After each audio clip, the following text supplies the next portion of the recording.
Drag racing fan, Between the Slicks, live. Finally, I'm the Monday Morning Racer. If you would be so kind, those of you that are already watching, please drop me a comment and let me know that you can, in fact, hear me. If you cannot hear me, then we might not be able to go any further with the show. So, look, thank you for tuning in. I'm sorry that we're late starting the live broadcast. I like to start things sharp at 8 p.m. for Between the Slicks, but got here to the facilities at Strutmasters, and apparently a router had died and got access to another router, and that wasn't strong enough. So I'm actually in the strutmasters.com headquarters guest room on the guest Wi-Fi and coming to you live via the cell phone. So, Shane, look, thank you for saying that you can hear me. I appreciate that. Thank you very much for letting me know that. Well, look, we're going to dive in, bring in our first guest, and he's there, ready to go. Dillon, you hang on just for a moment. We're going to give a little intro on Dillon, and so you all can be brought up to speed on Mr. Voss. So, let's give you a little intro video here.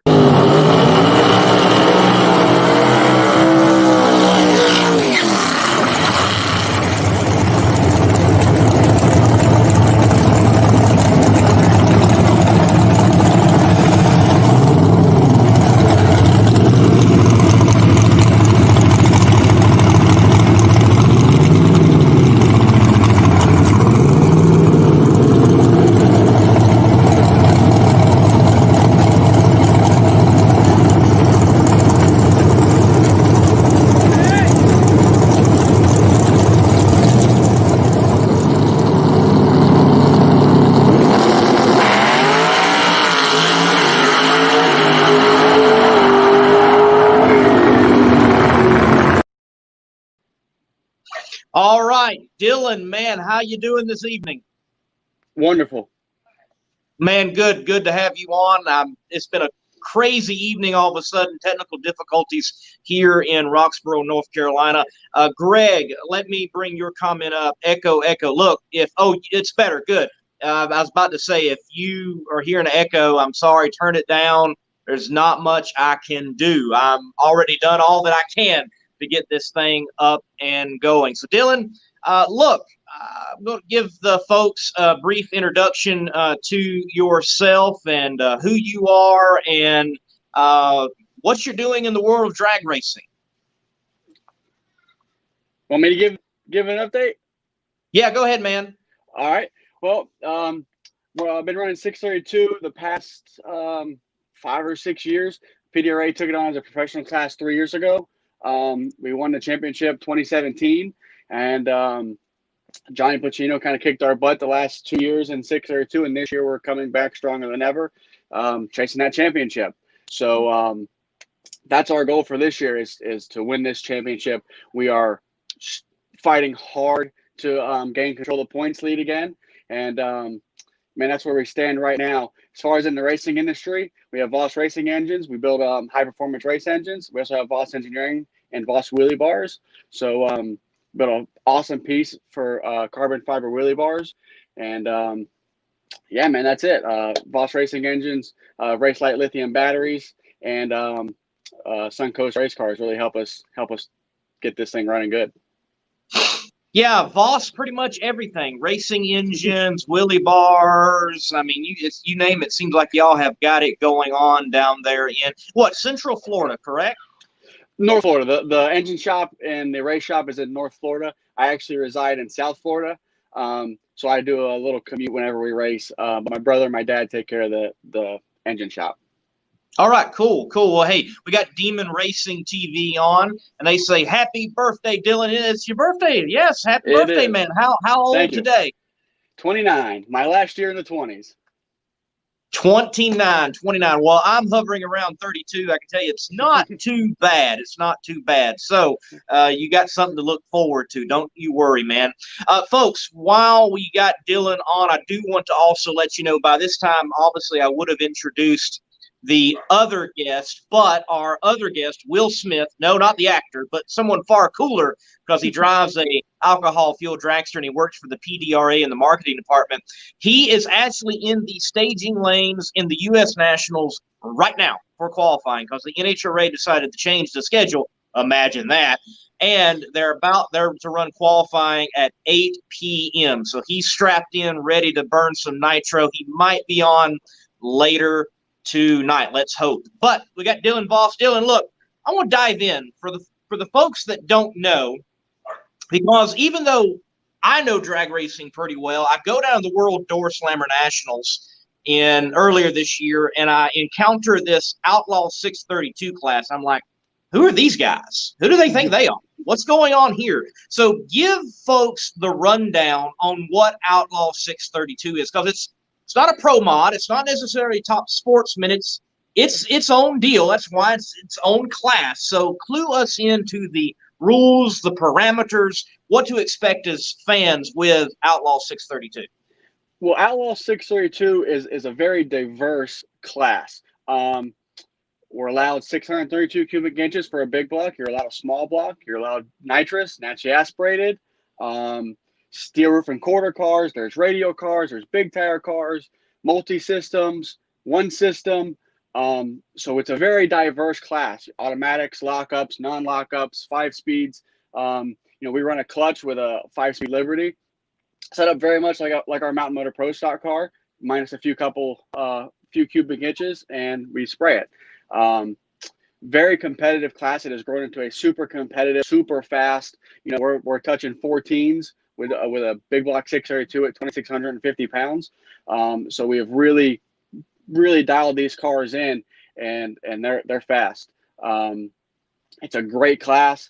Like I said, it's just evolved. We got some really big names, some big engine builders. Voss Racing Engines, Pat Musey, Madcap V Gaines out on the West Coast is doing some naturally aspirated engines. You got John Causey doing naturally aspirated engines. Gray Motorsports is doing some naturally aspirated engines. So there's a huge list of top tier engine builders, chassis builders that really have pushed this class to the forefront. And PDRA picked up as a pro class 3 years ago, and man, it's really the ETs you could see have dropped the last 3 years almost 2/10 just by the competition has become so fierce. Yeah, man, the competition definitely is fierce in that class. It's highly competitive. Before we get to the run heard around the world, as it were, I definitely want to talk about that later and the implications for the class with what happened this past weekend. Let's talk about that competitive nature of the class, because your year has been interesting. The World Door Slammer Nationals, first time I encountered the class, first time I encountered the Vosses. By the way, y'all pretty good group. I like you guys. I appreciate it. And y'all win the World Door Slammer Nationals. You win effectively what is going to be, what might already be, the biggest door slammer race in the world, as Wes Buck is trying to develop it and get it going as such. You win it, but the first PDRA race does not go so well for you. Then you come rocketing back, and then this last event, everybody gets showed up, and y'all just need to pack your stuff on the trailer. So talk to me about your year so far in 2020. Well, right now we're 3 for 5 wins on the year. Like you said, we showed up at the World Door Slammer Nationals. We had a stellar weekend there. I drove the car awesome. My brother tuned the car great. We had a really, really good car that weekend. Going into the professional series, we're like, we need to pick up a little bit. We maintenance the car. We changed some clutch discs, and we showed up in Galat, and we struggled. The clutch discs were not what we thought they were going to be. It was supposed to be a same comparable part number. We found out that it was just marginally different, and it really messed up the program. Plus, with a little bit of rain, we lost a qualifying run. We lost all of testing, and man, it hurt us. We DNQ'd in Galat. But we knew what the problem was. That was our big thing. We knew what the problem with the car was. We weren't out in left field. We knew what to do to fix the car. So we showed up in Darlington, fixed the car, and won it. We were like 100 off the pole, roll into Virginia last race. We qualified on the pole and won the race again. And so we're 3 wins for 5 races this year. And then the last race, we all know how that went. We got showed up by a small block, and them guys did their homework, and that's where we're at with the class now. So yeah, man, the year's been a roller coaster of ups and downs. Right now we're more ups than we are downs, and hopefully the last 2 races we can really put together a good 2 string races and pull off the championship. That's our goal right now. That's your goal, pull off the championship, and you're definitely there. Last time I looked, I believe you are 2nd in points. You're not that far away. You've been able to scratch and claw and get back to where you are in position to win this championship. So, folks, we're going to take a hard break here just in a few moments, but when we come back with Mr. Voss, we're going to dive into what has now begun as the small block wars in Outlaw 632. Looking for the perfect do-it-yourself air suspension kit for your truck? Strut Masters has got it. Our complete heavy-duty air suspension kit comes with everything you need. It bolts right in with no modifications. You can have it all. Heavy-duty hauling and towing performance and the smooth ride you crave. Get a complete air suspension kit for your pickup at strutmasters.com or call us at 866-597-2397. Thank you, strutmasters.com, for all that you are doing. You've definitely been a huge help to the Monday Morning Racer and to Drag Racing. Chippy, for watching, thank you, sir. So I'm going to bring up this comment from Scott. Scott says, what you get when you stroke a 454, right? And basically, I'm going to take that, set it up to this way. What has been the traditional setup in Outlaw 632 until like this past weekend? 632. That's been the tradition. Big block, stock bore space, 484 Chevy motor. Pretty much a bored out stroked 454 is what you get. Yeah. All right, great. Now, Jimmy, I'm gonna say Jimmy P. He showed up with a small block, and everyone's like, "Oh, what a small block! You bring that to a big block, game." Yeah. Everybody might be changing their combinations because what, a 412? I mean, that's Mountain Motor Pro Stock levels, and they have over 820 cubic inches, and he did it with a small block. How did he do that? Well, I mean, this is the 3rd race they've been to, so they're not new to the class. The combination is new to the class. That combination is new to the class. Small blocks. There's a couple guys that run small blocks. Alan O'Brien, he's a bottom 30 guy, top 20 guy, and he runs extremely well with a small block. These guys just really did their homework, and they made it to where they pushed the rule book. They read it right, and man, they really came out and shocked the world. It's a 4500 LS motor, I believe, is what they said it was. So yeah, man, that thing makes awesome power, as we can see. And we weren't in good air last weekend. Last week was really, really bad air, and they went at 412, which, man, that really knocked the world on its head. So we took the car back, motors out of it. We're finding some horsepower. We're finding some ET. We're really gonna stroke our combination. We got to get more out of it. I mean, we got to find some stuff right now to make this thing better, and that's what we're gonna do. We're gonna go test whole month of September. We're gonna test and work on the car, building a new intake. We're working hard right now. I'm sure that y'all are doing that very thing. I believe it was your dad. I talked to him in the staging lanes before you went out and ran that round that you had against Jim.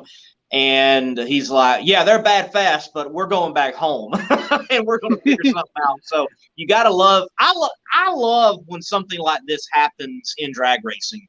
You have individuals, they read the rule book. They're not cheating. They're not even going into gray areas. They're just like, hey, we found something no one else has seen. We're going to be innovators, and we're going to come up with a different combination. And they go out and wax people.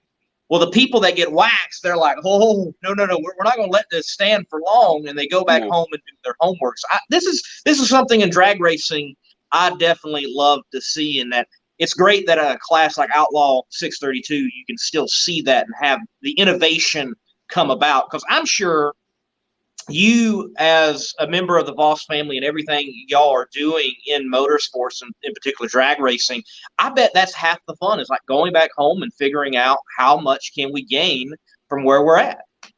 Absolutely. I mean, we have had an idea on hey, I think there's some room in the intake, which we have intake stacked up in the corner right now. That would probably shock a lot of people, just because we, if we need some horsepower, we're not scared to go back to the dyno and try. My dad, my brother, they work tirelessly on refining this combination. That's why we run 172 mile an hour with a single 36 jet. We really, really push this thing hard. So yeah, I mean, I'm not going to be surprised if there's 4 or 5 cars in the teens come July. I mean, the air is going to get better, but Wes DiStefano is not going to stand up for this. We're not going to stand up for this. Everyone, Enslin picked up 3 or 4 numbers last weekend, made 4 or 5 runs in the 20s. So there's a lot of cars that are going to go back to the drawing board and really push this class. I wouldn't be surprised if it picks up 3 or 4 numbers, just because, Jimmy's pushed everyone. Now we're all going to go back to the drawing board and make runs and, do our homework. And we're not going to get left behind. I mean, the guys that run up front right now are going to go work on their stuff, and they're going to catch up. They're not going to stay behind, for sure. Yes, the folks are back home. They're doing their homework. They're going to come out, and the class is going to be faster. And with the class that is faster, or a class that is being faster, I've got to ask: does that stay in the heart of Outlaw 632? Do you think the PDRA, other bodies, will say, all right, y'all got too fast, we're going to put some limitations, we're going to put more weight, we're going to change things? Because the intention, from what I understand, this class is not to be full pro mod, but like pro mod diet or 0 calorie pro mod, basically. And now, I mean, man, a 412, I mean, he could have beat some of the mountain motors out there. I mean, it's impressive. So what do y'all expect amongst the drivers and owners in this class for the future? Well, I mean, historically speaking, every time a combination has went in the teens at all, they've been penalized with weight. You could see it with us. We were the first in the teens in Maryland, and we went 4:19.8. Another competitor went 4:20. 4:20 with a 2, so 4,000s behind us, and our combination was penalized on Monday because we were in the teens. So Wes DiStefano, Johnny Placino, those are the other 2 cars that have been in the teens. Now Pelkarski, so there's 4 cars total have been in the teens right now. But every combination historically that have gone into the teens have been penalized with weight to slow them down. I believe, and we've been told a little bit, that PDRA would like to keep this a 420 class to kind of keep it a step behind Mountain Motor Pro Stock. And if that's what they want to do, then that's what they're going to do. Either way, you're going to have a lot more competition. You're going to have a lot of cars right now. So if they slow Pelkarski down instead of speed us up, or however they plan on doing this, the rule parity this weekend, I'm not really sure what they're going to do, if they're going to do anything at all. But if they do, I would be more inclined. I would see them pull the class back than rather push it forward. I think that's what they're going to do. I would like to speed it up a little bit. You have a lot of guys that are touching that 14 barrier, and we carry a lot of weight right now, so it's kind of hard to stack some more weight on us. But historically speaking, it's been a slow down technique instead of giving the other guys some help. Gotcha. So let me try to put a number on it. What do you think that wall, that limit, does need to be? So, conditions at when Jim ran that 412, conditions were okay. They weren't obviously the greatest. You mentioned the air, but the temperature had dropped and the track temp had dropped. What, 410? Is that the limit? Is that, let's go no faster than that? Or do you even want to see Outlaw 632 on some occasions be able to maximize the potential of the cubic inches and go faster? As far as an ET barrier, it's kind of hard to say. I mean, if it's a bottom 420, a high mid 14 class on a regular basis, I'll tell you this: we went a 420 flat last weekend, and we were on 108 air, which 108 correction factor air was really bad. It's like 3,600 density altitude feet. The water grains were way up there. We had no barometer. So the air was pretty tragic. Now, come Galat or even come Virginia at the end of October, when Johnny went to 416, we were in 0.99 correction air. So that kind of gives you, we were in probably a tenth faster air with when Johnny went to 416. So already the class, as I said, come October, there's going to be a lot of cars in the teens just because it's a bottom 20 class in bad air. Before it was a bottom 30, high 20 class in bad air. So the class has already picked up 6, 7, 8 numbers. But as far as slowing the class down and having a hard barrier, it's kind of hard to say. It's a professional heads up category. People are working on their combinations. People are trying to go faster. So it's more about keeping everyone in check and keeping all the combinations close. That way we can all go out there and have, we all want to work on our stuff and run fast. But none of us want to, hey, I don't want to go 419 because I'm going to get hit with weight. We all want to go out there and try to make the best lap possible. So as long as everyone is there having fun, we have a close class, parity is there. The ET it will fall in line, I believe. The classic hide and seek game, as it is, how fast can we go without getting more lead or getting more rules, getting more regulations? So I really enjoy Outlaw 632. Dillon, hang on. We're going to slip in a break here because, folks, Will Smith is in the wings waiting. We're going to try to bring him in after this break and see if all the audio's working and this hodgepodge night and internet not working and me going off the cell phone is going to happen. Will Smith next.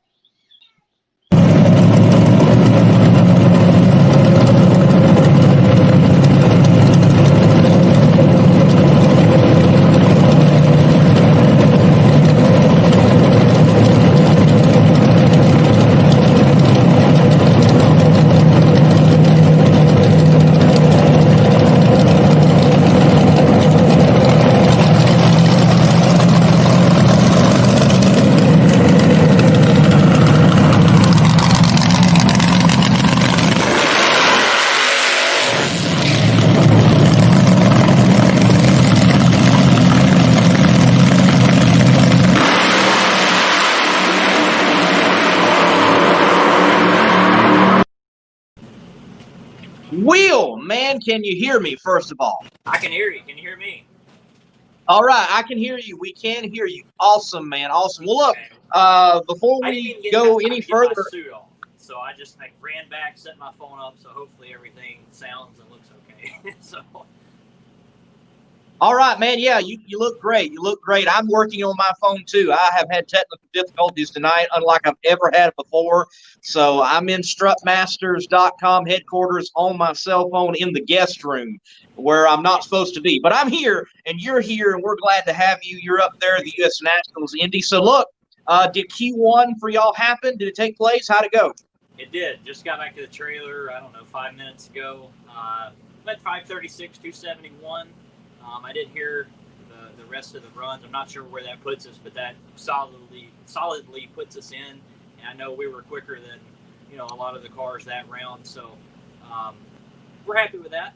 We've got a baseline. We got a big day coming up tomorrow with the Jegs All Stars.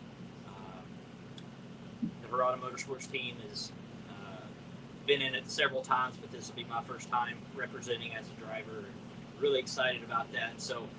We just needed to go A to B and, get a good baseline for tomorrow because it's first round tomorrow. So one run and then we're racing. So really excited about that. We put a new bullet in and, before Bowling Green, we hurt one pretty bad here in Indy a few weeks ago at the regional. So went to Bowling Green and the car ran good. We were happy with the progress. We stepped it up each time and the car was responding the way we wanted it to. Now we didn't quite end there the way we had hoped, both with wind lights and performance, but there's definitely room for improvement, and I think we've got a good idea of what it's going to take to get this thing back in the 20s and be a front runner. Stellar, man, stellar. Yeah, it's exciting to have you on. It's exciting that you're there at the U.S. Nationals. Lord willing, I'll be up there. Yeah, right, man. Lord willing, I'll be up there tomorrow and be able to catch all the action and be filming and doing my Monday Morning Racer thing. And folks, look in the comments section. If you've got questions for Dillon, you got questions for Wheel here. Wheel's an interesting drag racing character, not only because he's got a beautiful mullet, but because, yes, he's in that A Fueler for Hirata Motorsports, but he is also the lead marketing director basically for the PDRA. Is that correct? Is that basically your title? Yep. I'm the marketing director for the PDRA, the world's premier 8-mile drag racing series, and I am in my 5th season with PDRA. I love that organization. It's a great organization to be a part of. Great racing, ownership, management, every employee that works there. I mean, just a great group. And I'll be honest with you, I wouldn't be sitting right here talking with you and being here at the U.S. Nationals, driving this A-Fuel car if it wasn't for Tommy and Judy Franklin, Tyler Crossno, and everyone at PDRA. Because like last week, with this whole COVID thing going on and all the schedules, we can't help it. Races get rescheduled and they get on top of one another, and that happened to be the case when we had to move the Virginia event. And I had a commitment with Bowling Green to race there, and they understood that and allowed me to leave early to go do that. I love my job there. I love fast door slammer racing, pro mods, just the 8th mile stuff. It's intense, and I'm just happy to be a part of it and play a role that's, from a marketing side, because that's what I got my degree in. But it's a very responsible position, and there's a lot of pressure to continue to bring in the funding for the series with our marketing partners, all of our great sponsors, because we got to have that to keep it going. And we collectively as a team have done a great job with that. So, I love that job. I love this job, being here, driving for Hirata Motorsports. And I want to say this: we're hungry for our first win, and we've been hungry for that as a team here at Hirata's since I started driving in 2018. But I've never been more hungry as I am now for a couple of reasons. And really, the two main reasons is this team I drive for. They deserve a Wally. They're a hard-working, good group of people. I'm proud to be a part of them and represent this team as a driver. They all work hard. I mean, I've been bottom end for 2 years now. I'm doing right side motor. I mean, I don't get to sit back and sign autographs and, do whatever. I'm very hands-on with putting engines together and whatnot. The other reason is every person in the PDRA, just like last week, me leaving early, several employees really stepped up and carried the slack for me while I was gone. And I owe the PDRA, everyone there a win, because like I said, if it wasn't for every one of them, Tommy, Judy, Tyler, Crystal, Paul, Vinny, the whole group, they really take care of me over there, and they deserve it as much as my team here at Hirata Motorsports does. So we got a chance, to double up this weekend. Just being in the Jegs All-Stars as a qualifier is just a dream come true for me. I never thought, after the second season of driving, we accomplished that as a team. So just being able to represent the North Central region, Division III, as a Jegs All-Star tomorrow, we're very excited, very honored to do that.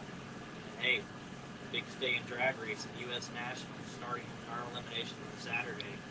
It can't get no bigger than this. They call it the Big Go for a reason. So That's right, the Big Go for a reason. Hey, Scott, he says here, epic mullet, and you definitely do got an epic mullet. And I love what you did there because, getting to drive an A-Fueler and work in drag racing, you definitely got party in the back, but you handled the business up front and thanking everybody and saying, hey, I appreciate what you're doing, and everybody stepping up. And then we get this wise guy, Johnny Pacino, comes in and says, good evening, gentlemen, and Will. Wow, that's cold, Johnny. That's just cold. Man. You got anything to say, Will, to Johnny? Go ahead, man. Yeah, real race cars burn nitro, and I'll just leave it at that. So, Johnny and them, he's a good dude. All him and his dad, his whole team. They, man, hey, talking about PDRA, those guys were on a tear this year. Kid's proven that he can drive, which we all knew that. Look at his success he's had in 632 the last couple of years, but I had no doubt in him that he'd be a front runner in the class, and glad to see him doing well. Those guys work hard.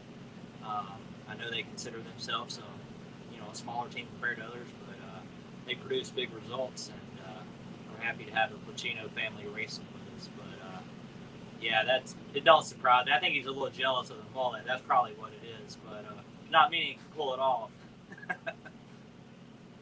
Oh man, he could be definitely jealous of the mullet. You never know, but we're all jealous of the 660 man and the Wally he's been able to rack up this year. Definitely. Well, look, Will, it's good to have you on. We're going to take a quick break. We're going to come back, folks, and segue back in here with Dillon and Will. Hero Soap Company is a veteran-owned establishment that produces all-natural, essential oils infused soap that is sold with a portion of the proceeds supporting other veteran groups. Hero Soap Company. Heroes supporting heroes. Be a hero yourself and buy a bar and let freedom clean.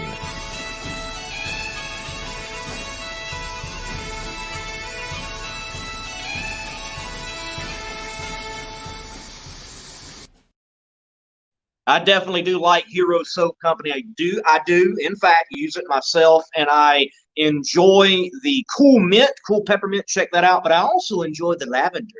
The lavender is quite nice and is calming and soothing for the time to go and be restful and sleep. And, well, I need all the beauty sleep I can get. I mean, can't you tell? Hey, we've got Jacob on. Jacob says, got steak, mashed potatoes, NHRA, TV, and MMR. A good night. That is a good night. Hey, in the chat, tell us what you're doing while you're watching Between the Slicks. Are you eating any grub? Got any other drag racing on the side? Be sure in the comments section to put your comments, put your questions for Dillon Voss in Outlaw 632, or to Will Smith there in the Hirata Motorsports A-Fueler, or also for the marketing side of things in drag racing, since that's his job and role with the PDRA. We're going to bring in Dillon once again, try to do this on the phone.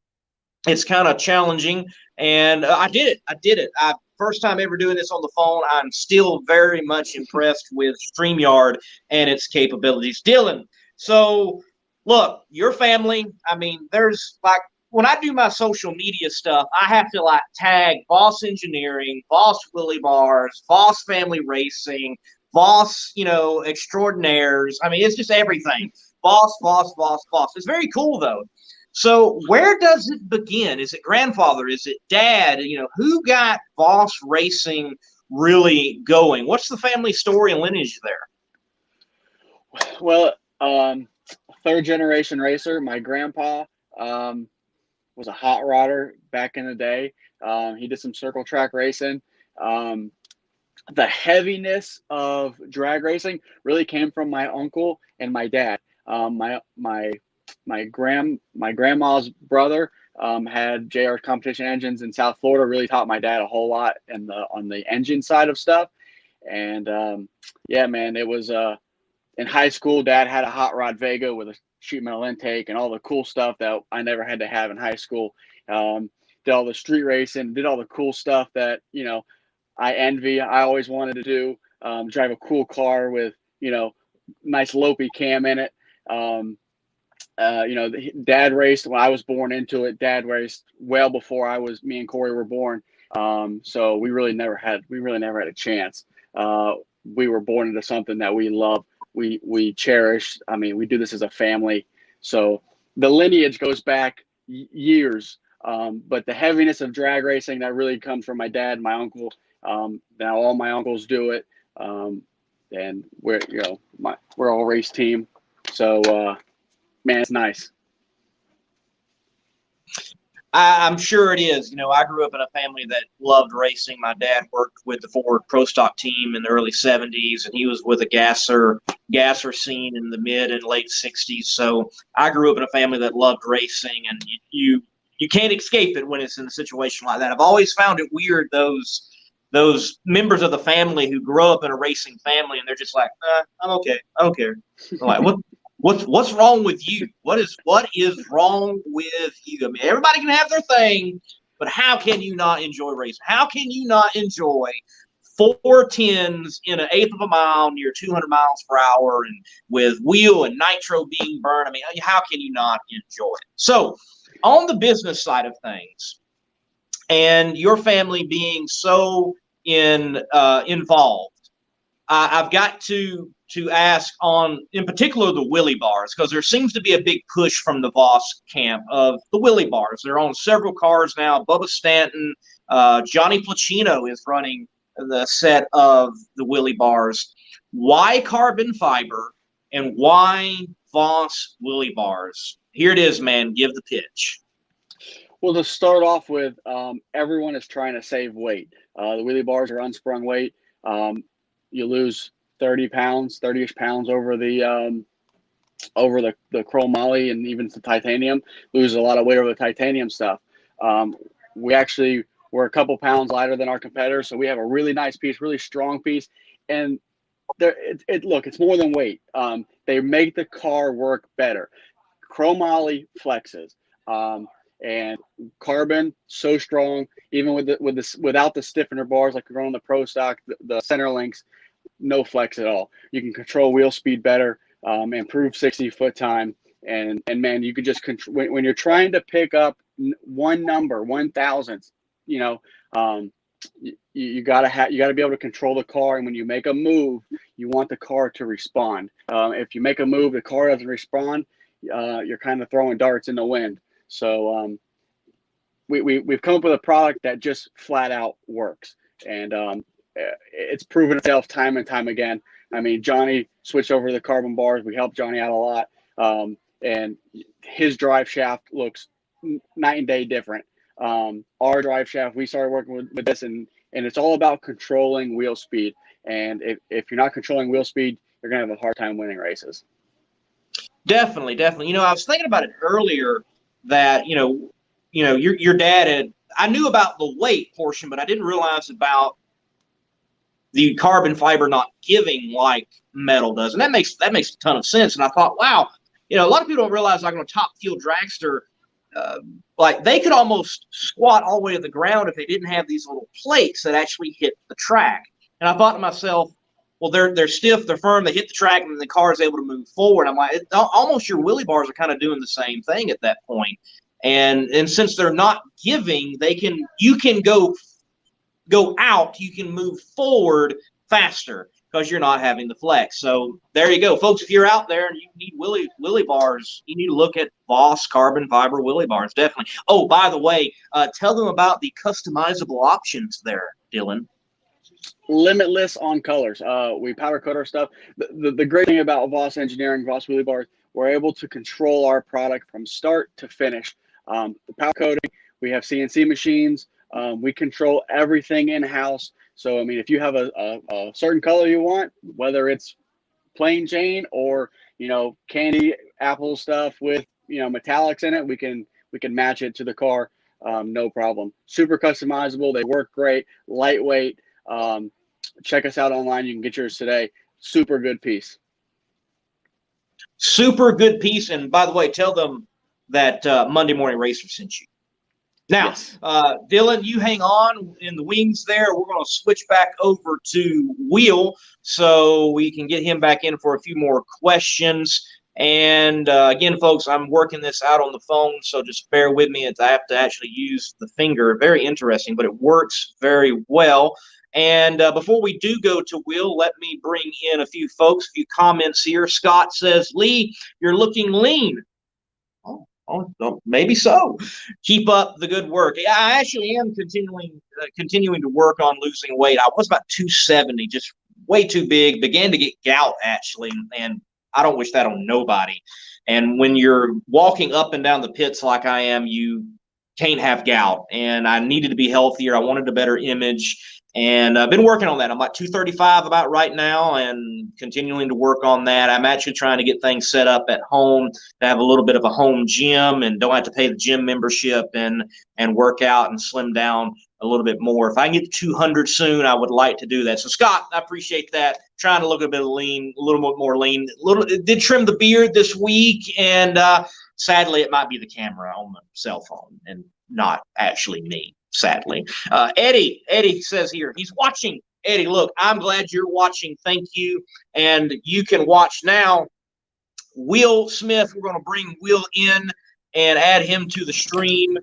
And Will, so you're there with Hirata Motorsports, and I got to encounter them first at National Trail Raceway at that particular regional around the E2 time frame. Anyone wondering? And wow, yeah, interesting group. One, like they're Asian Americans. I'm not sure which part of the world. Okay, awesome, Japanese. So Japanese Americans, and there's a whole range of generations there. They've got a drag racing pedigree, and like one dude's all tatted up, and everybody's in mullets, and they're playing Tool over the radio. I'm like, this is a pretty cool group. But what's it like working with the Hirata Motorsports gang, and clue folks into like who they are and what they're about in the world of drag racing? I think I can sum it up in one word for me, speaking towards them and our relationship, and I have to say perfection. I've been fortunate to work for several teams in the past, but the chemistry between Dave and myself, and his parents, and every person that works on this team, I couldn't ask for it to be any better. And that's why we're successful as a team, both on and off the track, with everything we do. Is the people, man. And let me tell you something. Anybody that knows Will Smith knows he is passionate about one thing in life, and that's drag racing. And that's been my passion from before I was 2 to now I'm 30. And Dave Hirata and his parents, Kenny and Gio, and every person on this race team shares that burning passion that I have. And it's a perfect match, man. And I tell you, you're talking about how the mullets and this and that. Let me tell you something what's cool about Indy. Dave's dad, they won this race in 1963 and 65. They won the U.S. Nationals. So their family has some history here at Lucas Oil Raceway for the NHRA U.S. Nationals. And last year we were going to do this and just kind of run out of time. It kind of slipped up on us. But, Dave had the idea of wanting to do this retro paint scheme or schemes with all these past Top Fuel cars, which was awesome. I mean, when he came to me with the idea, I'm like, dude, that's going to be awesome. And for me, it's an honor to drive the car for what it represents. Truly an honor. It's just awesome. So, for today, and actually we just wore them on the line, and it was just awesome. We had some retro white shirts and white pants made up. And they say Hirata Speed Shop on the back of them, Will Smith Motorsports. Totally retro, all white. And, it was just awesome, And everybody knows us. We like to be different, I have always believed that, best to be a trendsetter, not a trend follower. And that's, on the hair and the white sunglasses and now the white uniforms. But it's pretty cool to, this team screams retro.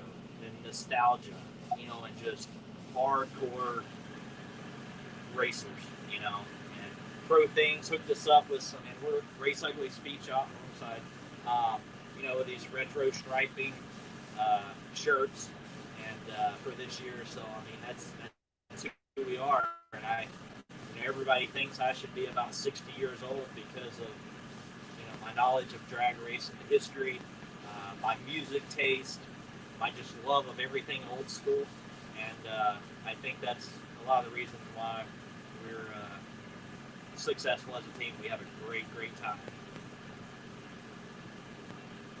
Trend setting. I wouldn't know anything about that at all. No. Yeah, Well, we y'all try to got set a trend, I'll say that. y'all definitely got a cool group, and I mean, I wish do y'all plan on wearing the uniforms like that for the rest of the weekend, or was it just that round of qualifying? Well, we plan to the rest of the weekend, but Cool. like I said, we're fortunate to be in the Jegs All-Stars tomorrow, and we have team shirts, so we'll be wearing those representing our North Central region tomorrow. But we will bust them out on Saturday, Lord willing, and yeah, I mean it's just cool, man. It's you're an Indy, you're at the Big Go. I mean, this is every drag racer's dream. I mean, driving this hot rod with the people that I drive for. I mean, it's just I couldn't ask for anything better, other than maybe winning the Wally on Sunday. But you know, we're gonna work towards that. But you know, you're talking about the trends. I gotta say this. You know, I branded this whole mullet thing as a mullet mafia. I had a guy go by on a golf cart earlier and say, "Mullet Mafia." Just, you know, I don't even know who it was, but I just thought it was really cool, you know. And it's all about building a brand, you know, and that's what we chose as our brand, and we're part of our brand.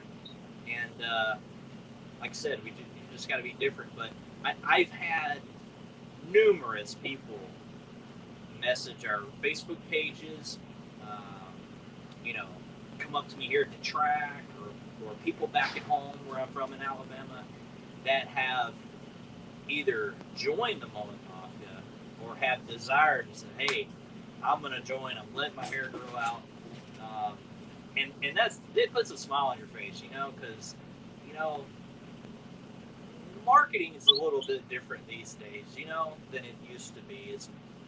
As far as branding goes, in my opinion.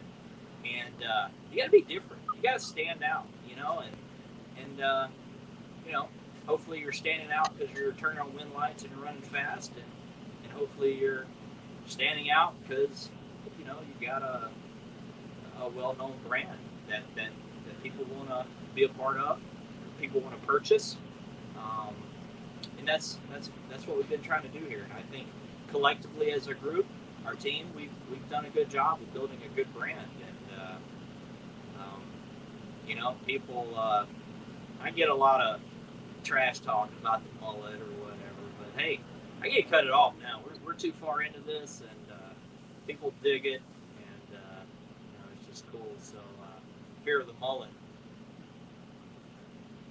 Man, nothing wrong with that. Look, I get some trash about my shades every now and then. I'm like, look, it's my thing. I'm running with it. People, you know, people see me like, yo, Monday Morning Racer. I'll take the glasses off, nobody would know. So I'm before long, I'm gonna have every color, every frame. I mean, you know, it's my thing. It's my thing. So, and I'm not setting a brand by turning on wind lights, but I certainly am setting up a brand by pestering drivers for interviews. So I got something going on. I mean, something.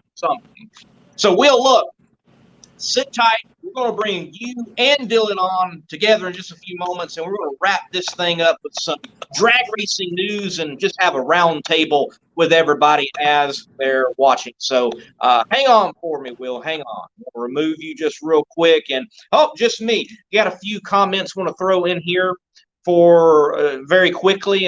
Sam, hi to you. Thank you for being a supporter of Monday Morning Racer. I greatly appreciate it. Wish I could do more for you all, and supporting me and supporting Between the Slicks and all the other platforms for Monday Morning Racer. It's amazing that there's people out there supporting what I'm doing. And, you know, never would have thought a year and 8 months ago when I was working on a dairy farm, I would be hosting a live drag racing talk show and getting to talk to a Dillon Voss, getting to talk to a Will Smith, and the people that I've been able to interact with in past shows and in shows to come. So let me just say this.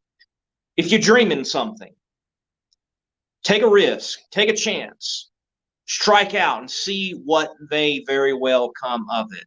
You never know. I'm a living proof of that. And I do believe in the good Lord above, and he's providentially taken care of me and opened up many doors, and I'm thankful for that. Folks, we're going to attempt to bring in everybody at once here on the cell phone. I haven't done that yet, so let's try that right now. We're going to bring in Dillon first. We're going to bring in Will now, and we are all on the screen at the same time. It worked. Yes, it worked. Man, I'm so used to doing this on the regular computer and the mouse and everything. To do it on the phone has been quite interesting, but I'm impressed that it has worked as it has. So very quickly, there has been a few questions. Will, answer for me. When is your class running in eliminations with A-fuelers? What's going on? Very quickly. Well, tomorrow we start around 2 o'clock for the JEGS All-Stars, so technically that's elimination day for us All-Stars. And then Saturday, I think it's 3 and 7, I believe. But let me tell you, we were scheduled to run at 6 earlier, and it was 8 o'clock when they told us to be ready, and then we're rolling at 7:15. So, but I know the schedule's up on NHRA.com, but I think those are the times that they're going with currently. All right. But, folks, it is the NHRA, and there's oil downs. You never know. It seems to always change. Something always happens. So, hey, guys, Jacob got a great question. I love these questions. He asks this. To both of you, if you could run any early class in practice, alters, dual motor rails, anything after, what would it be? So from the early days of drag racing, what class would you have? Go ahead, Dillon.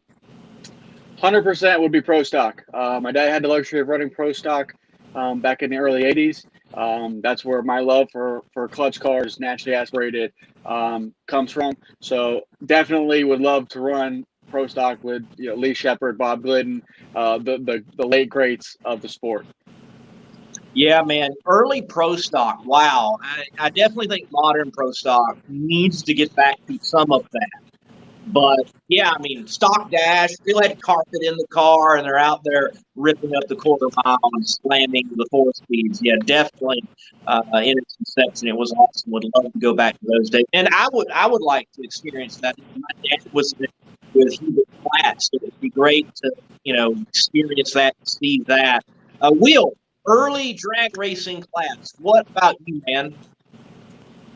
Oh man, that's a toss-up. I mean, I've always wanted to drive a top fuel dragster. It's always been my goal as a kid, and I hope to achieve that. But backing up, it's a toss-up between a top fuel dragster and a fuel funny car, man. I would get either in a heartbeat. Speaking early racing, got to be a front-engine top fuel car. I mean, you don't get any cooler than that. I mean, you're sitting on top of the rear end, and your feet are right there at the clutch and the back. Run transmission back. It's crazy. I mean, wow. It had to be a front engine top fuel car or a fuel flat car. Yeah, those guys. My dad, he explains to me all those old stories when in the gassy days, early pro stock days, and I'm like, Pops, it's a wonder there's even drag racing. It's a wonder that they just didn't outlaw it. Like, y'all were nuts. None of y'all should be alive. Y'all were crazy. I gotta say this too: the old fuel altereds, man, Wild Willie Boars. I mean, you don't get any cooler than that. I mean, those guys were crazy back then, and I'd have to say I'd love to drive one, so I wouldn't turn it down. Right. Well, Jacob, I know you asked the question for them and left out me. Thanks, but I would love to actually get an old gasser, and I don't know, something on Mercury. I'm a Mercury guy for whatever reason. Some old Merc gasser, I would love to be able to do that. And Quayne Stott with the Southeast Gasser Association got a great, really reenactment program of those early days. So you never know. Monday Morning Racer might have a gasser one day. We'll see. Folks, let's move on. Mark John. That's Mark Caruso. Mark Caruso.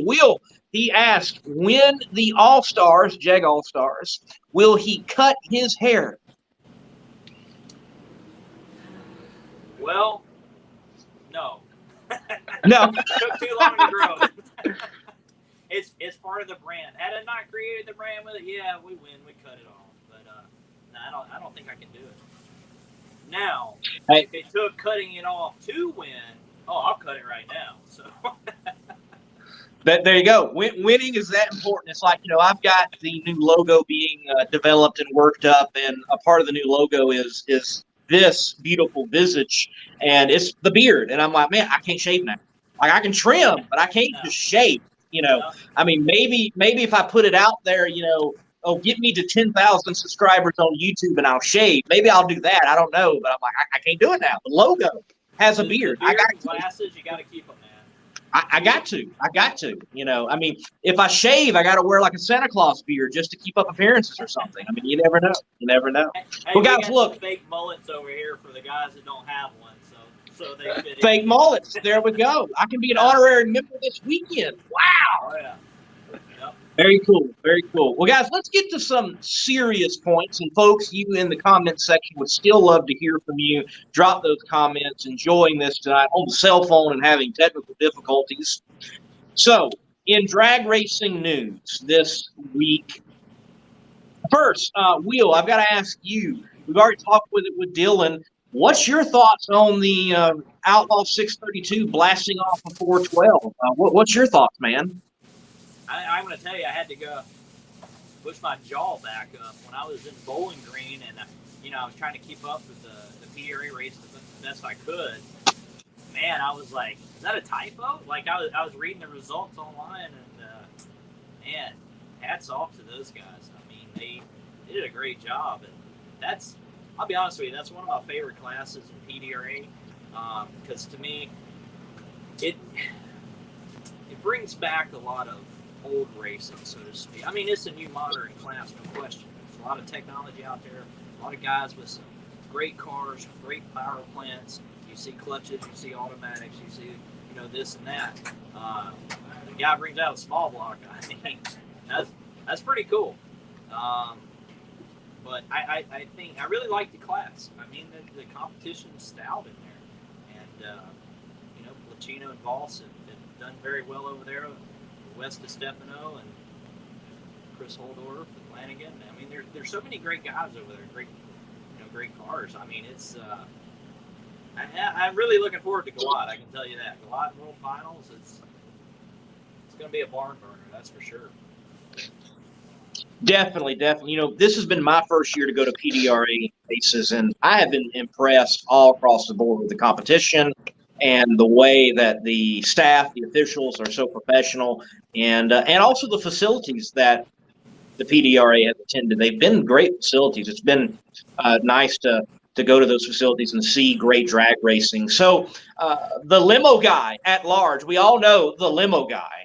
And folks, check out his YouTube channel. He has a great program right now called Real Pro Stock. He is following the mountain motor pro stock guys, the extreme pro stock guys, and you get some great behind-the-scenes footage, interviews, and see the actual qualifying and race itself. So check him out on YouTube, the limo guy at large. So, Dillon, you've been in a Mountain Motor Pro stock. I've got to ask with him saying, get that guy in a Mountain Motor Pro stock.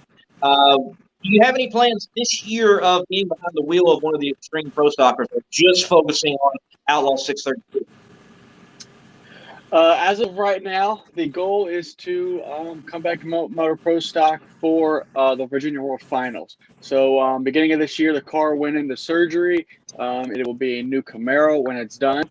I have the pleasure of driving for Enoch Love. Super great guy, Virginia-based guy. The car is stationed in Virginia.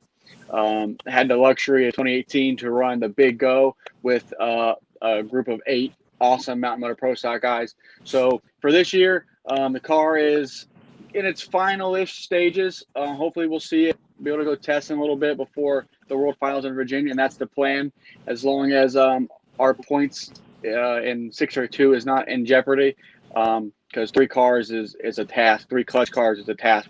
We campaign 2 right now. But hopefully in the World Finals, you'll see me in a Mountain Motor Pro stock car again, and man, maybe 2021 will bring us a full season If the funding is there, we would love to run a full season with them guys. I know we could be super competitive. We've been to 4, 5, 6-ish Mountain Motor Pro Stock races, been to 2 finals. So got a good car, good team, and hopefully you'll see us at the World Finals and Pro Stock again.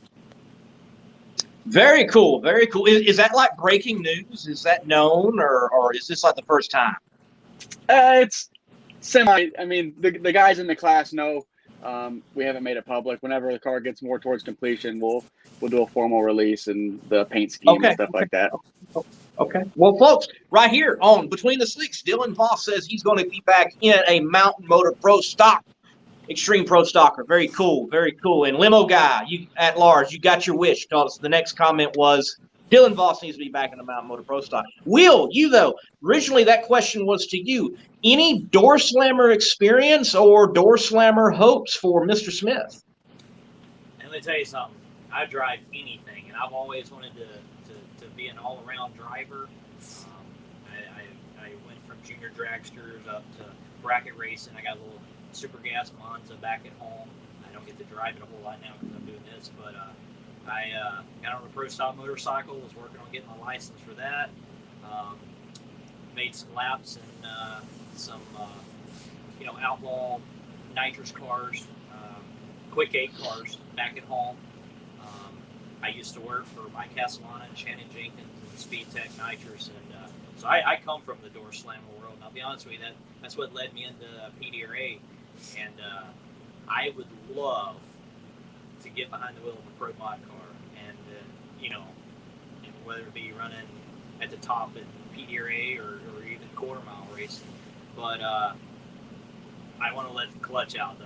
I want to drive a clutch car. It's just always been cool. I mean, the automatics are cool. Don't get me wrong; they're fast, they're cool, but I'd like to let the clutch out on a big 900-inch, nitrous engine in pro nitrous, which I know no one runs clutches anymore. But if I could drive a pro mod car with a clutch, that would be the ticket. Bring back the clutch and take away throttle stops. Drag racing once again. I mean, yes. Throw in some throttle wax and some long burnouts. We're back, boys. Right. Yes. Love the clutch. Let me have the clutch. So, with that being said, talking about door slammers, and Limo Guy, thank you for the compliments on the show. I appreciate that. I've got to ask, what is it about door slammers, in your opinion? You're in a door slammer. Dillon, you've got the door slammer experience there at Will, and you're in a door slammer-centric association working. Why is there this rise on door slammers? Let me frame it. When I go to a NHRA event, I don't see people like passing money on the top fuelers. But when I go to a PDRA or some outlaw door slammer event, you got people betting, I got this car, I got that car, and the money's flowing. And I mean, maybe we shouldn't catch it on film, but people having a good time over door slammers. You don't quite see that with other classes. So why now are door slammers so popular? Well, door slammers are relatable. People's dads, back in the day, people had muscle cars. It's a super door cars are just relatable. Obviously, they've grown to stretch bodies, carbon bodies, but still, if someone looks at an old Chevelle or a Camaro, a Mustang, man, I used to have one of those. My friend had one of those. So it's just super relatable. And man, they're fun to drive. I'll tell you, the Mountain Motor Pro Stock cars are like riding a bull. They're lightweight, tons of torque. You got to manhandle those things. From a driver's aspect, they're a handful. Awesome. Letting the clutch out in it, and when it starts climbing the ring gear, when the clutch comes in, front end's in the air for 200 feet, they're wild. So. Yeah, I think that's it. They are wild, they're unpredictable, and you got that relatability. Will, any other thoughts for you on door slammers and why they're popular and there is this rise right now? Dillon actually beat me to it. I mean, I think it goes back to, a door slammer is, relatable, as Dillon said, to spectators, to everyone. And, like he said, they're, from muscle cars up. When you go back and look and see how, Top Sportsman Pro Mod got started back in the day. I mean, it was take the coolest car you could find, chop it up, big tires in it, put a clutch in it, and a big nitrous engine, and then the blowers came. I mean, to me, there's just nothing cooler than a slam down, pro mod car, with a motor sticking higher than the roof, whether it be a blower or a big hood scoop on it, a nitrous car. I think a lot of it's based on relatability, to the automakers. People can identify who are much easier, and I just think it's cool. You pop open the doors, and you got a 959-inch nitrous injected engine, or you got a screw blower, or twin turbos, or Pro Charger. I mean, those are the type of parts that people can buy. I mean, they can go put a Pro Charger or put nitrous on their late model Camaro or Mustang or anything. So I think that's knowing people when they can do that.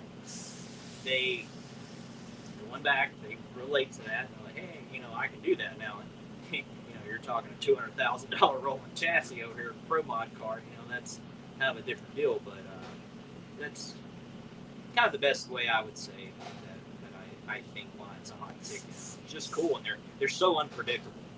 There's and they make so much power, and a suspended car with that kind of power, and driver sitting off to the left, not like in a dragster or a funny car. I mean, it adds up to excitement, that's for sure.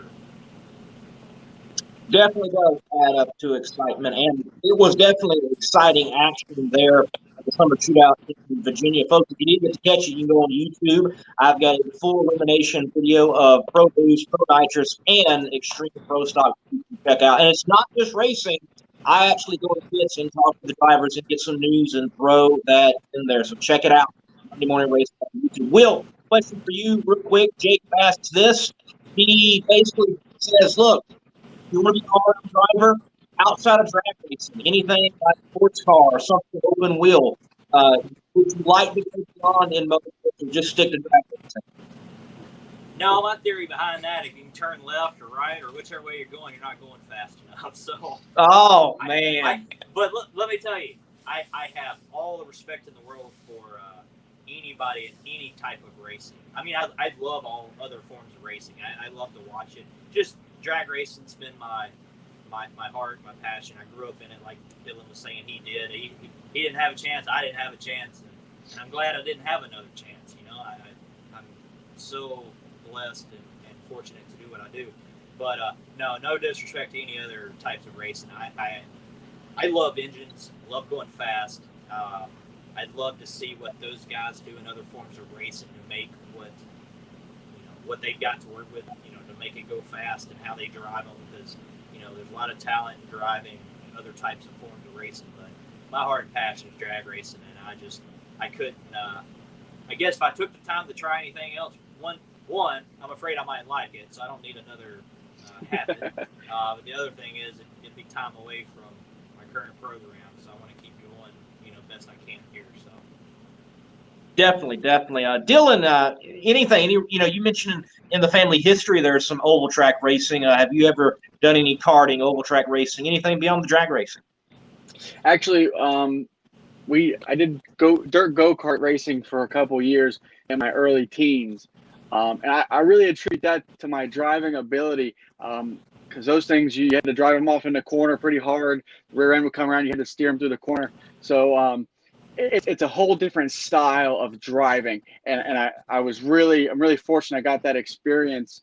I mean, obviously, drag racing is my passion. Now I wouldn't want to run anything else. If I had the opportunity, I would definitely drive one, but I mean, drag racing is definitely where my heart and soul lies. But definitely fortunate enough to have that experience to drive something different. It gives you a whole nother feel for different cars. Right, it does. And folks, if you're wondering, I do, yes, have a little bit of driving experience. Certainly not no Outlaw 632 or a Fueler, but junior dragsters under my belt and mini sprints, actually. So a little bit. Maybe one day after I've lost some weight and I'm a little bit, better desirable for the tuning aspects of that, maybe I can get behind something again. That would be awesome. Guys, look, definitely want to get to a little bit of news here. Been trying to, but we've had great questions. Folks, thank you for commenting. Thank you for the questions. But we're going to start wrapping this thing up. We've been on for an hour and 10 minutes. Guys, thank you once again for being on Between the Slicks with myself, the Monday Morning Racer. So, the NHRA announced this week with the Mellow Yellow Series that there are 6 races left, including the U.S. Nationals this weekend. So what are your thoughts on how the PDRA, how the NHRA, these sanctioning bodies have handled this year with the pandemic, COVID-19? And do you think what is still proposed, even for PDRA and NHRA, will in fact happen, or do you foresee any snags that are along the way? So, Will, we'll let you go first on this one, man. Well, speaking for PDRA, we have done everything in our power to get as many races in as possible. And everyone's been so understanding for the most part, because we're all in it together. I think I do think we'll get our last 2 PDRA events in Colot, Virginia. As far as NHRA goes, I think they will. I sure hope they do. And I think, me working for a series, I've been a race fan my whole life. And it gives you a whole different perspective on what goes on behind the scenes and what it takes to put an event on. And like I said, 5th season working for PDRA, I've learned a lot. And I don't think the organizations get enough credit as they should, and each person that works there, because of what it takes to put on an event, and especially dealing with this pandemic. And this year it's just been a terrible year, but we've all done the best we could to try to make the best of it.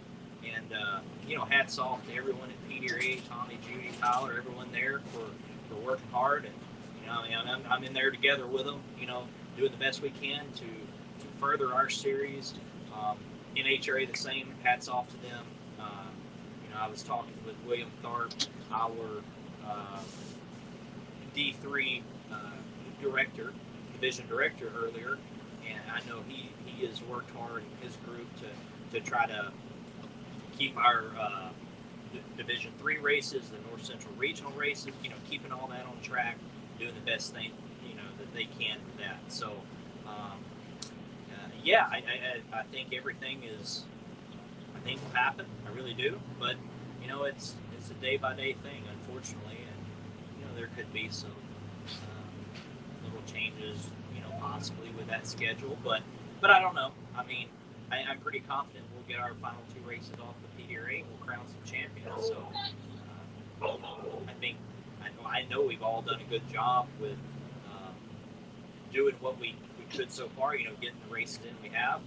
Hats off to all the racers that have come and supported us, our marketing partners that have stayed behind us. I mean, we've had a great year at PDRA, and performance-wise, like I said, everyone's coming out to support us. They want to go racing, and we have the best racers there is. Hands down, I will say that PDRA has just a great racer base, great marketing partner base, and we couldn't do it without any of them. And me and Tyler were talking about it the other day, where we're at as a series, and this year, like how we've, made the best of it that we can, and we were talking, more in depth from a business standpoint, but hey, we've had a good year, and we're pleased with that. We're going to keep working hard at it, and there's a few changes here and there that we'll make along the way, but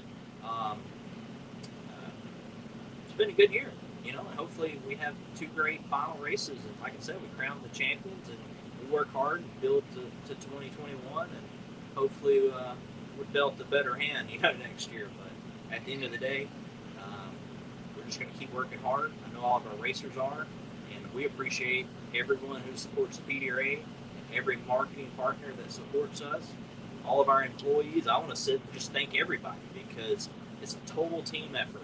So it's as much the racers supporting us as it is the series, supporting our racers. So we appreciate that. Dillon, your thoughts on the remainder of the PDRA season and even what the NHRA has announced? I mean, first of all, you got to give credit where credit's due. Tyler Crossnow, PDRA, their whole staff, Will, Judy, Tommy Franklin, to do what they've done this year during this pandemic has been nothing short of amazing. They've given us a place to race all year long. We've had 4 good races right now. We got 2 more scheduled in the month of October. And I don't envy being in Tyler and everyone over there at PDRA shoes because, man, they've had their work out for them to get us a place to race. So I foresee the October races going as scheduled, and hopefully we crown some champions. And as far as the NHRA, I didn't really see. I saw they posted schedule. I didn't really look at it too in depth, but hopefully over there, same thing. They get a full year in, and man, it's been hard. This year's been hard for everybody, and the PDRA's done a fantastic job day in, day out, just getting us a place to race. They definitely have. As I have said many times, the PDRA has thoroughly impressed me this year. Well, guys, look, we're going to go into the shutdown, like the last word segment of this Between the Slicks. Man, I'm glad we got here. I feel like I've done a burnout and the reverser wouldn't kick in. I've had everybody come around and we got it off somehow. It happened on the cell phone and after qualifying it. Thank you, guys. I appreciate it. So Time to pull the chutes now. Yeah, pull the chutes. I want out of this thing. So, Will, look, last words for fans, competitors, anybody. Last words from you tonight on Between the Slicks. Okay, I'm glad you said that because I did want to close with something with a remark you made earlier about taking a risk and taking the chance to accomplish your goals. Now I could say you said I could say anything to our competitors, whatever. I'm not that time. I want to use this as the opportunity to just tell anyone who's watching and everyone who watches this later. Follow your passion in life. First identify it. Set goals and follow them. Because I am proof that the American dream can happen. And I am living that. I've worked hard my whole life to try to get here, and I've had some excellent people along the way to help me. And like the Franklin families and the Hiratas now, but there's been a lot of other people along the way. I want to leave everyone with that remark. Identify, follow your passion. You can't go wrong. And it's not going to be a gravy train. There's going to be some ups and downs, but it's totally worth it in the end. So I want to leave everyone with that thought. Hopefully that's a positive one, and hopefully it'll change people's mindset and help them move forward and accomplish what they want to out of life. Man, good words there, Will. Good words there. Far better than my competitors are going down. That was great. That was great. Hopefully they do, though. I hope that for you and that the Hirata Motorsports gang. I'm hoping for Hirata Motorsports and Samsung Racing in the final round, and I'm not looking. That's what I'm hoping. That's what I'm hoping. So, that's the case. I'm ready. Yeah, go Will Smith, go Mike Booker, and because that's like retro themes in the finals. You got all the retro stuff y'all got going on with your scheme, and Mike Booker with this Don Garlits-esque looking car. So yes, hopefully that's the case. Hopefully that's the case. Will, thank you for being on Between the Slicks, man. I appreciate it. Thank you very much. All right, Dillon.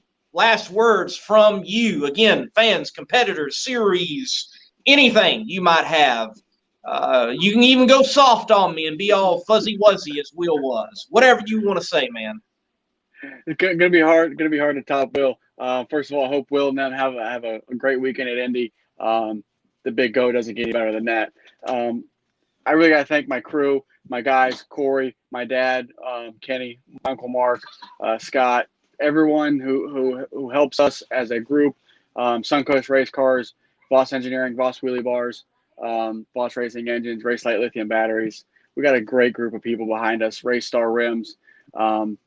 we got a great group of people behind us right now, and I'm really hoping we can come on strong the last 2 races and pull up this championship. I mean, we've worked hard for it. Everyone else in the class has worked hard for it, and small block killed us last weekend, and hopefully we can kill some small blocks next. All right, man. All right. Kill some small blocks up and coming in Outlaw 632. And I know the Voss family. I've already seen your determination in that group.